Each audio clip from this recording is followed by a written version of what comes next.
அனைவருக்கும் வணக்கம். தேர்தல் களம் சூடுபிடித்து விட்டது. காங்கிரஸ் கட்சியின் சார்பாக அதனுடைய ஒரு முக்கிய தலைவர் திரு ராகுல் காந்தி அவர்கள் காங்கிரஸ் ஆட்சிக்கு வந்தால், இந்தியா கூட்டணி ஆட்சிக்கு வந்தால் என்னென்ன விஷயங்களை செய்வோம் அப்படின்னு சொல்லி ஒரு முக்கியமான வாக்குறுதிகளை கொடுத்திருக்கிறார்கள். அதில் முக்கியமான வாக்குறுதி என்ன அப்படின்னா, வேலை வாய்ப்பு.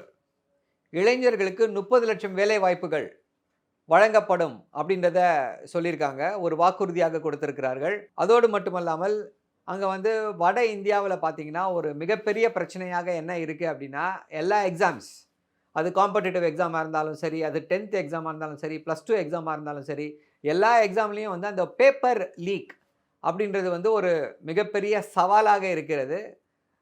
கடுமையாக உழைத்து நன்றாக படிக்கக்கூடிய மாணவர்களுக்கு இது மிகப்பெரிய கலக்கத்தை, சலனத்தை உருவாக்கி கொண்டிருக்கிறது.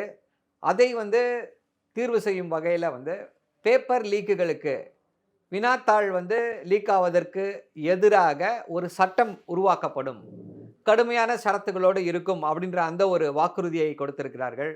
அதே போல் இப்போ இந்த நவீன யுகத்தில் ஸ்டார்ட் அப்ஸ், புதிதாக தொடங்கப்படும் அந்த தொழில்கள், அவைதான் பல இளைஞர்களுக்கு ஒரு உந்து சக்தியாக இருக்கிறது.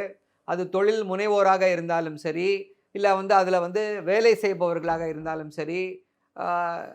ஏற்கனவே இருந்துச்சு மோடி அரசில் ஸ்டார்ட் அப் இந்தியா அப்படின்னாங்க. இது போல் எத்தனையோ இந்தியாக்கள் make in India, made in India, start up India, skill India, அந்த இந்தியா இந்த இந்தியான்னாங்க. எந்த இந்தியாவும் ஒன்றும் பிரயோஜனம் இல்லை. 2 கோடி பேருக்கு வேலைவாய்ப்பு கொடுக்கேன் என்று சொன்னவர் கடைசி வரை அந்த வேலை வாய்ப்புகளை ஏற்படுத்தி தரவில்லை. பக்கோடா விற்க போகலாம், பக்கோடா விற்பதும் ஒரு வேலைதான் என்ற அளவில் தான் பேசி கொண்டிருந்தார்கள். அப்படிப்பட்ட அந்த வகையில் ஸ்டார்ட் அப் எக்கோசிஸ்டத்திற்காக 5000 கோடி ரூபாய் அளவிற்கு ஒரு ஃபண்டை கிரியேட் பண்ணி, அதிலிருந்து யாரெல்லாம் இப்படிப்பட்ட புது கம்பெனிகளை ஆரம்பிக்கிறார்களோ அவர்களுக்கு நிதி உதவியாக கொடுக்கப்படும் என்ற அந்த வாக்குறுதியையும் கொடுத்திருக்கிறார்கள். ஸோ இப்படி இந்த தேர்தல் களம் சூடு பிடித்திருக்கிறது. பாஜகவிற்கு என்ன ஒரு சவாலான விஷயமாக இருக்க போகிறது அப்படின்னா, இனிமே போய் அவங்க தேர்தல் வாக்குறுதி கொடுக்க முடியாது. தேர்தல் வாக்குறுதியாக நான் இதை செய்கிறேன் அதை செய்கிறேன் அப்படின்னா ஏன் செய்யலை? 10 வருடங்களாக ஏன் செய்யவில்லை? 2014 என்ன சொல்லி ஆட்சிக்கு வந்தீர்கள் அப்படின்ற அந்த கேள்வி எல்லோர் முன்னாலும் எழும். அந்த வகையிலே ஒரு பாஜகவிற்கு ஒரு பின்னடைவு தான்.